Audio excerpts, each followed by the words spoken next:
Well, good morning. Thank you ever so much for joining me on this session. We're going to be talking this morning about going over budget on a website project, and the title of this is Top Tips to Write the Ultimate Website Brief That Your Agency Will Love. So I'm going to be presenting that to you this morning, but just before we get going, just a few practical points. So we are recording today's session, so we'll share with you a copy of the recording and the slide deck afterwards. So if you're there busy making notes, don't feel you have to. Feel free just to grab a cup of tea and listen, and we'll send you over the slide deck. Please, throughout the session, just submit questions on the chat, and I'll do my very best to answer them towards the end. Important to note as well, I'll be covering this topic broadly today. I appreciate that there's going to be businesses and organizations of all shapes and sizes here today. So some of this might be relevant to you and some of it might not be, but hopefully everyone can take something away from today's session.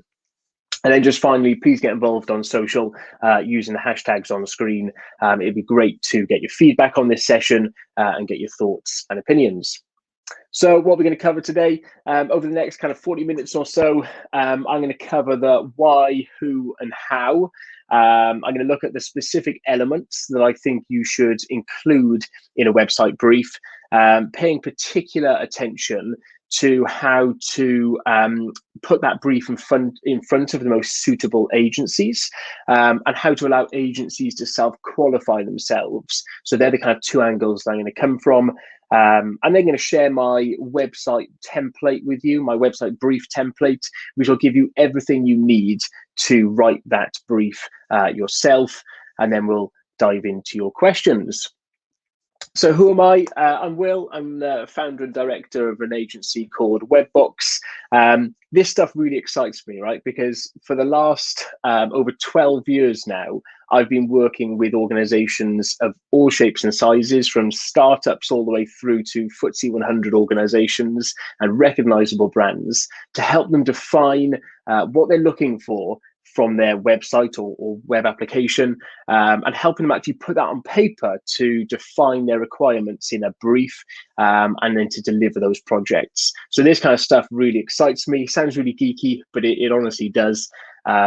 So look, before that's enough about me. Before we get into it, let me just touch on the why, who, and how. Okay, so first of all, why write a brief? Okay, because a lot of people might just skip this step and think it's pointless. Okay, well, I feel it's obvious, right? You need to outline your requirements of what you're looking for, so that a provider could look over that and actually see if they can supply it. Okay. So you might want to start this process by putting a brief together. Alternatively, you might work alongside an agency who can also help you put this kind of brief, or some people call it a scope of work, together. The second reason why I think it's really important to do this is to prevent a project from going over budget. So we recently ran a survey with a number of our clients and prospects and people in our network and connections. So different kind of audience pools, and we just asked them their experience as to with previous providers, have they experienced a project which has gone over budget or even over time. And the vast majority of them, I think it was 67%, said that actually they have experienced the project go over time and over budget. Now, that didn't surprise me, but at the same time, I think that there's a lot we can do to prevent that from happening. And one of the things that we can do is to start this project with a really solid brief. The next reason why I think you should put this brief together is it allows agencies to self-qualify themselves. Now, it's going to be a good use of your time if you're discussing the project in detail with several agencies, and then kind of all of a sudden you realize that actually you're discussing the project with the wrong agencies because maybe they can't service your needs or what have you. So it's not a good use of your time. So it's best to include things within the brief to help an agency to opt in or opt out of whether they pitch for that project. And I'll discuss ways that you can do that later on. And also, I always find it's useful to put this brief together, because what you'll probably find is agencies will come back to you with ideas and suggestions that you might not have thought of. So it just allows for the creative process to take place in quite a natural way. So it'd be great to kind of get those ideas brought to the table from those outside of your organization. Now, who should write the brief? Okay, so first of all, not the procurement department. Time and time again, we've seen that happen, where the procurement department of an organization will write this brief, and with all due respect, that they know what they're looking for, and they understand the kind of practical elements, but they might not understand the nitty gritty. And what happens in those instances is they give a very high level brief, which probably focuses more on deliverables, timescales, budgets, and things like that, and doesn't really get to the heart of the problems which the web project is going to solve, and its objectives and things like that. So we, I remember it vividly, won a public sector project many years back, and we went through a very long tender process for that. And we got into the room with a project team, and we were really excited to start. And we kind of had really read and understood the brief. And we got in front of the project team, and they said, "Great. What was being written was really simply just for procurement purposes. Let's rip it up and start again." Now, we're happy to do that. It's super flexible, but obviously it just kind of makes a mockery of that whole kind of procurement process. So look, in terms of writing this brief, I'm a big believer in the project team need to write the brief. Now, whether that is in your organization, a project sponsor or project manager, or whether it's a marketing manager, whoever that might be in your particular business, I think it's that person who is going to steer the project and spearhead it. They need to be in the driving seat of this whole process. But importantly, we always recommend that you get the buy-in and approval of your senior leadership team or board, depending on your structure. And then the reason for that is there's no point going out to agencies with a brief that hasn't been given the green light internally. So you need to have that before doing that. So that's who should write the brief. And then just finally in this section, how to position the brief. And I think this is really something which a lot of people get wrong or might not even consider when writing a brief. So ultimately, you want to get the attention of the most suitable providers and agencies and suppliers. So how do you do that? You need to make sure that the language used within your brief will ultimately spark the interest of that group. So you might say in some instances that you're looking for an agency with experience in a particular sector or a particular type of web project or what have you. Now, I'm going to caveat that with that might not always be the best way to do it. Sometimes when we've worked on projects that we've never, done anything else in that sector before, we've been able to bring really creative ideas that no one else thinks about. But look, some people go down that route. It also then, in terms of positioning the brief, you want to allow agencies to self-qualify themselves. Okay, so you don't want, to put this brief in front of all agencies that just say yes, yes, yes all the time. You want to make sure that it's really clear who you're looking to partner with, so that the agency can hopefully come back and say, actually, no, maybe this project isn't for us.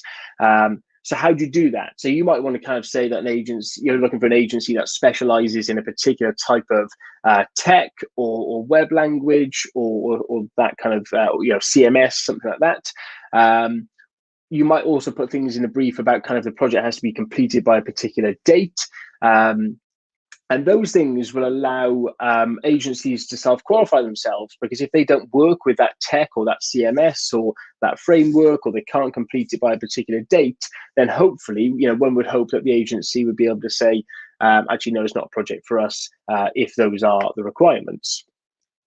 But all that being said, I'm a big believer in allowing the agency a little bit of creative freedom. Okay, so you want to allow the agency to not be bound by so much red tape within your brief that they can't be creative. Okay, so it's getting that balance between being prescriptive in terms of what you are looking for and the type of partner that you're looking to partner with, coupled with that bit of space, that breathing room within the brief to allow the agency to be creative.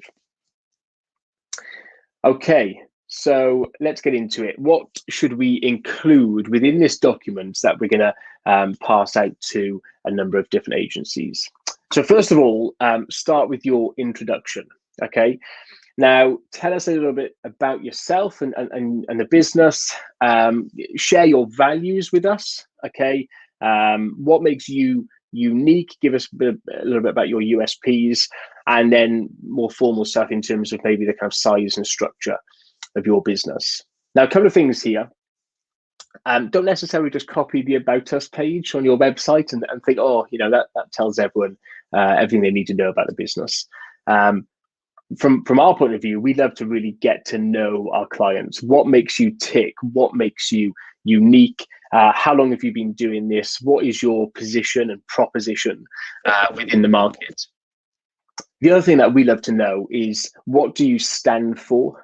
You know, so at WebBox, we're really clear in terms of what we stand for. What are our values? What makes us tick?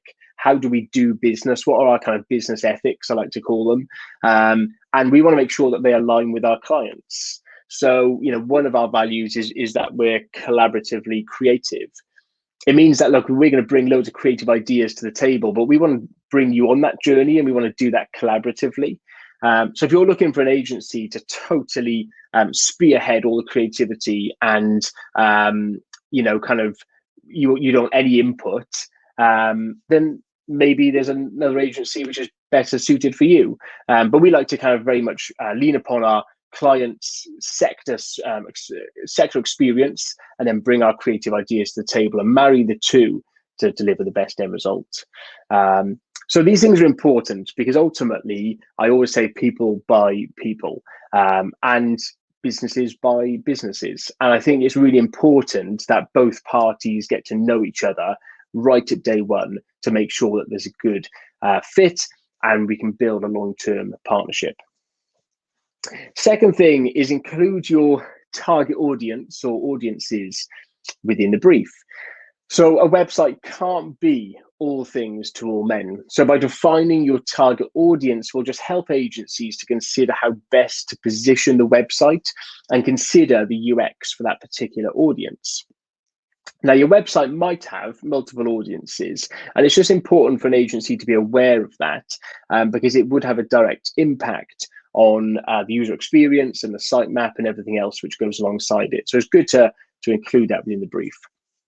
So talk about your key markets, your service offering, which needs to be kind of at the forefront of the website.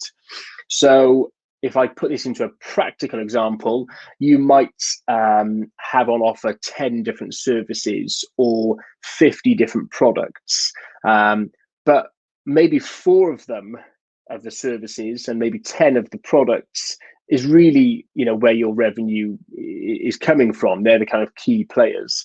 So talk to us about that, and how your audience responds to those, so that we can best position you and consider the user experience of those services as we build the website.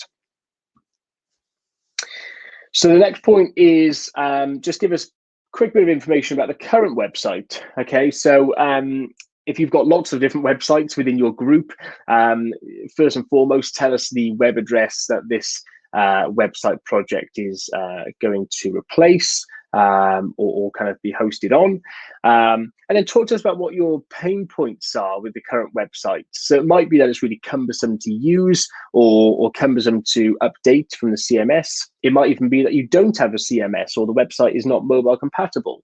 These are the kind of things that we want to understand, so that with the new website project, we can really get to grips with what we need to do to overcome those. But also, you might like particular things about it. So talk to us about what you like, so that we might want to consider keeping those elements within the web project. Next point to include is your objectives. I'm a really big believer in making sure that a web project doesn't just come and go and it's not kind of really reviewed or benchmarked against your objectives and KPIs. It's easy to say, right, we've delivered a website, great, off you go, and an agency moves on to the next web project. We like to take a little bit of a different approach there. So it's really helpful if you could define your objectives within the brief. What are you trying to achieve by going through this project? And then also how you're going to measure the success of the project. So for example, you might have staff internally who input a lot of data manually. So one of the objectives might be to reduce the amount of data which people have to enter manually. And we could even put a number to that. So we could say, like, from a percentage point of view, we want to reduce their data entry time by 10 or 20%. The more specific you can be, the better, because I think in this instance, it allows an agency to really get under the skin of what we're trying to achieve with this web project and really look at ways as how we can achieve those objectives. So that's a really important one, because I think it's really good once the project's completed to look back and ensure that we have met those objectives and that there's a tangible benefit to the business or organization once it's been completed.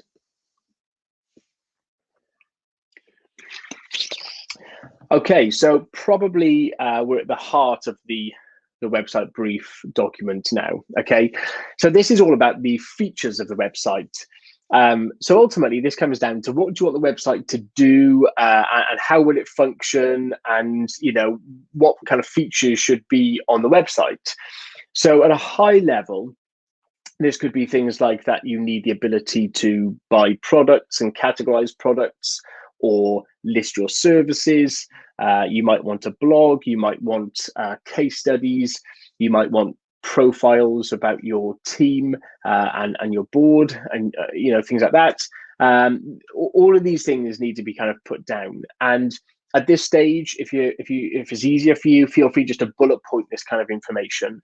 But it's helpful for an agency to understand the functionality that you're looking for. Now, every agency is different, so we like to take a consultative and collaborative approach to defining your requirements. So ultimately, what I mean by that is, if you want to kind of start this process and then we'll kind of come alongside you and help you kind of add the meat to the bone, then that's kind of something we're happy to do. And I know other agencies do the same as well. So look, we're not expecting you to be the web expert, but you, I'm sure, will have a good idea as to what the website should do and how it should function. So maybe start off with a basic list, which we can then kind of build upon. Because look, when we get into the nitty gritty, if you're saying to us, you want a blog, we're going to ask you lots of questions about how that blog should function, how you want people to interact with it. Can people subscribe to new blog posts coming out? Do you want an RSS feed off the back of it? Do you want the blog posts to be filtered or kind of searched by? Look, there's going to be loads of questions which come, but let's just start with the kind of high level points that you're looking for a blog, and we can take it from there. Okay, next thing is, from an integration point of view, does the website need to integrate with any third parties? So obviously it's very popular for websites to integrate with a CRM system. So you might say we use HubSpot or Salesforce or something like that, and you might want the website to feed information into your CRM automatically to reduce manual data entry time. So that's kind of a popular one. You might also say we want the website to integrate with platforms like Google Analytics and Hotjar to allow us to track visitors and what they do on the website. Again, another popular one that we see time and time again. And then I guess for the more complicated projects, you might say that we want to integrate with accounts platforms, stock management systems, courier systems, warehousing management systems, you name it. We've seen it all, but list these things in the brief, because it'd be really good to understand what the website needs to integrate with, and then again we can deep dive into how that integration should work. Coupled with that is whether there needs to be automation. So, you might say that actually the connection between the two platforms could be triggered by a button that we could put within the CMS. You might want that to be something which triggers automatically, maybe twice a day. Alternatively, you might want a live integration through an API. So there's different options. So talk to us just about kind of how you want to automate the connection between these third parties, and whether we can also automate other things to reduce manual processes within your organization. Okay, so another important part of any web project is the website's content. So let's start at the high level. You could initially say that we're looking to create a website which has 20 pages, and these pages, we see these pages being home, about us, services, etc. When we get into the nitty-gritty, we might then kind of ask you questions such as, are you going to write the content, or would you like the agency to write the content? Secondly, are you going to put the information into the content management system, or should we enter that for you to get you up and running a little bit quicker? Do you require a CMS training session? All those kind of things to get under the skin as to what you're looking for. But initially, that list of pages will be really helpful. Now, again, you might not know at this stage, and that's fine. So maybe just put within the brief that we'd like to work with the agency to, refine our current sitemap or develop a new sitemap based on a new direction that you're taking the organization in. So really important to kind of answer those questions. Now, for some organizations as well, you might need the content translated. So another thing to kind of consider is the time within the project plan to allow for translation to happen, and for the translated content to be put into the CMS as well. Okay, moving on. So the timeline. So this is a really important part of the brief, and it also should allow agencies to self-qualify themselves as well. So let's use two extremes. Some businesses and organizations might have no deadline for the project, and are happy for the agency to recommend what would be a reasonable timescale. On the other hand, you might have a really, really closed and fixed date that the website needs to be live by, and that's a non-negotiable, has to be live by that date because of X, Y, and Z, business priorities and PR activity going on and what have you. Now, it's really important to kind of just state where you are with that in the brief, because, for example, we're in June now. If you needed the website live by July, August, September, a lot of agencies might just say, really sorry, but we just can't deliver it by then. And obviously that would start a conversation to either allow them to qualify themselves out or to move that date. So really important to kind of mention these things up front so that we can all start on the right foot. Alternatively, you might just say, look, I'm really open to suggestions, and then the agency could put a proposed project plan to you. Okay, so that's the timeline. My next part is my poker face question. I love this image, it's absolutely great. So, do you know what? A lot of agencies will ask for the budget of the project. So, before they ask, you might just want to include it within your brief. So you might going to ask, why have I included the poker picture? Because it's a little bit of an odd one. Okay, so I think this is a classic where whenever anyone talks about money and budget, everyone just puts their poker face on. Maybe clients might say we haven't got a budget, even though they do under the hood, or they might say a lower figure than the real figure, or whatever it might be. And look, we all do it in life, so don't worry about it. But you might ask yourself, why is the agency asking us this question? And I just wanted to give you like a real response from an agency owner as to why we might ask that. So any experienced agency will know what can be delivered within a particular budget, and this will likely dictate what is proposed to you in your proposal. So, for example, working with a higher budget allows us to spend more time on user experience design, or workshops, or a digital marketing campaign to make some noise about the website once it's live, etc., etc. There's lots more that we can include if the budget is there. Now, if the budget is lower, we might need to reduce the scope of work so that we can deliver a minimum viable product, an MVP, within your budget. Or we might actually just say what you're looking for simply cannot be achieved within that budget. So specifying your budget, or even a broad range, however vague that might be, is just the best way to start your relationship with an agency, because it should kind of set everything off on the right foot, and you should receive a proposal then which is more in keeping with your budget expectations. Now, I'm going to caveat that with there are ways, of course, that maybe some agencies might want to take advantage of that. So it's just important that you're working and partnering with agencies that are transparent and would want the best for you within that budget. But look, it's a really important thing to put in, and I'm a big believer in making sure that that's part of your brief from day one. Okay, the next part is talking to us about your competitors within the sector. You might say to me at this point, Will, we're kind of over halfway through the presentation, and your images are getting even odder, right? So I appreciate that this image of two kids eating grapes is really odd. I've chosen it because I've got two kids. They're 2 and 4. Not these particular kids, of course. And they deem themselves as competitors, right? Whatever one has got, the other one wants the other one. Okay, so they are their own competitors. So that's the kind of tangent link to this.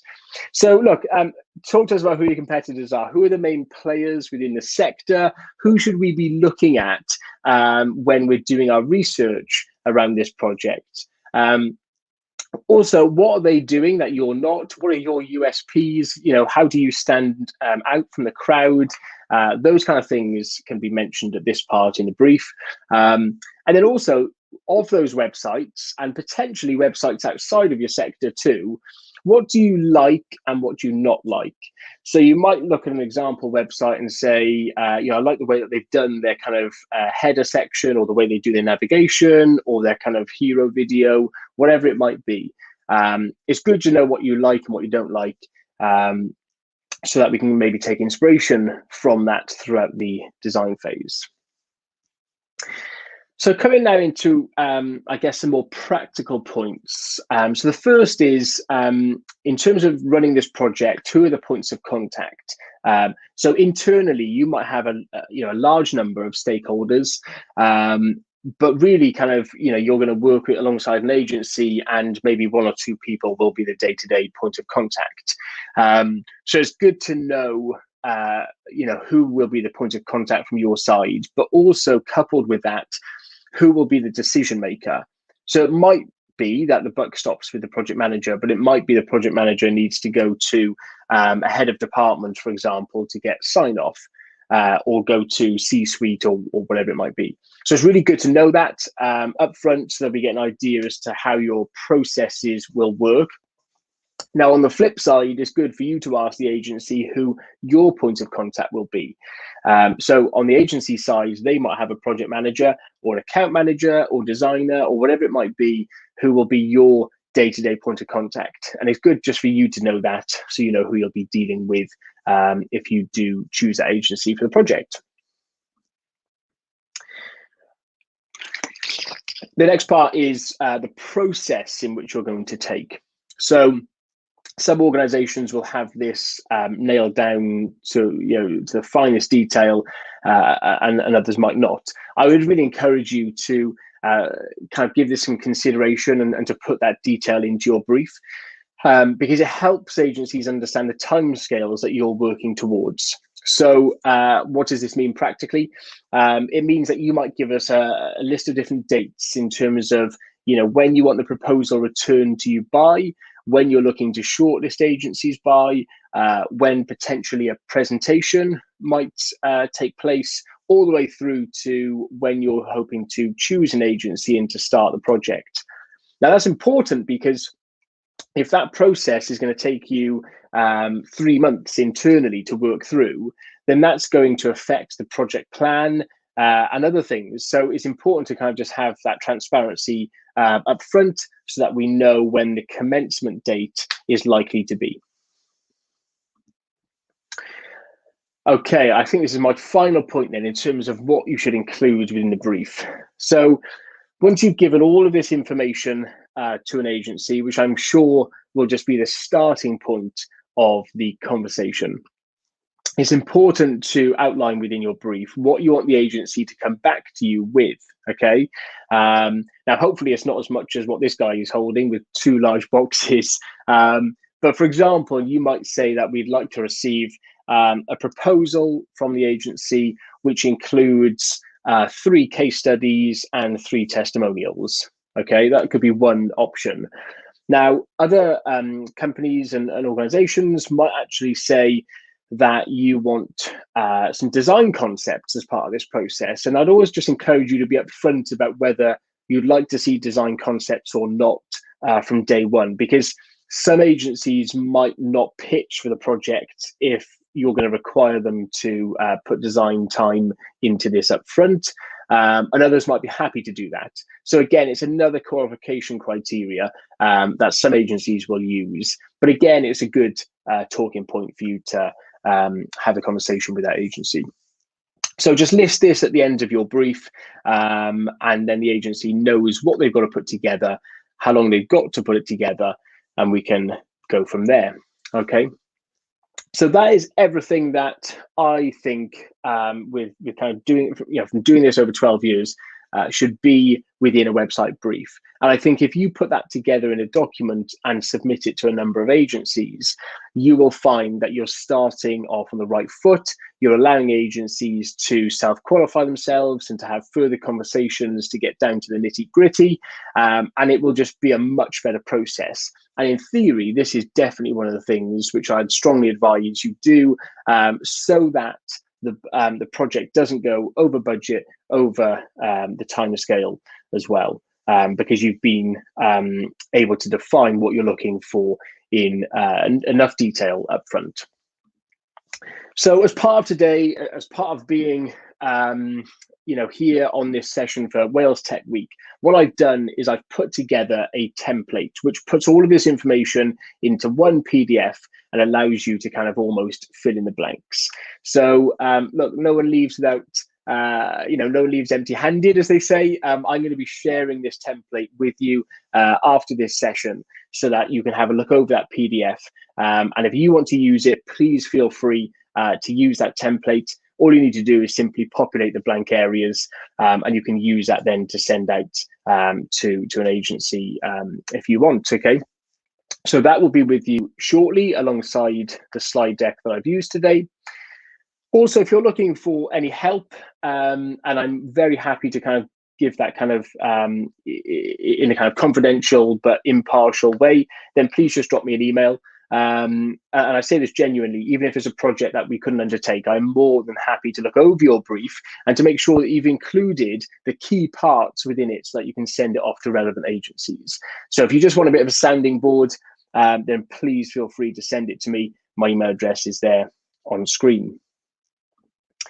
So I'm going to leave some time now for some questions. I think we've only got probably 5 minutes or so for some questions.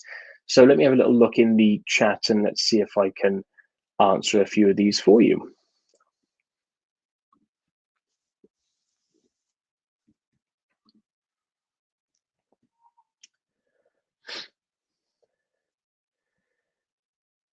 Just coming from Carol. Thank you, Carol, for sharing that. Much appreciated.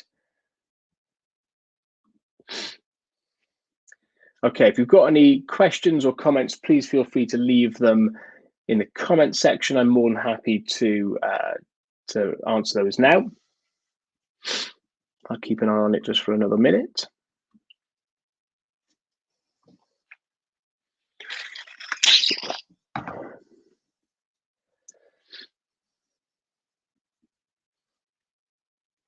Okay, great. Well, hopefully today's session has given you enough information that it's self-explanatory. But look, if there are any questions, please feel free to drop me an email. So like I've said, I'll pop this template across to you shortly. Hopefully it gives you everything you need and more to start your web project. And I hope and wish you the very best with it. So yeah, look, thank you so much for listening. I really appreciate your time this morning. And please feel free to connect with us on social or LinkedIn. I'd be more than happy to chat.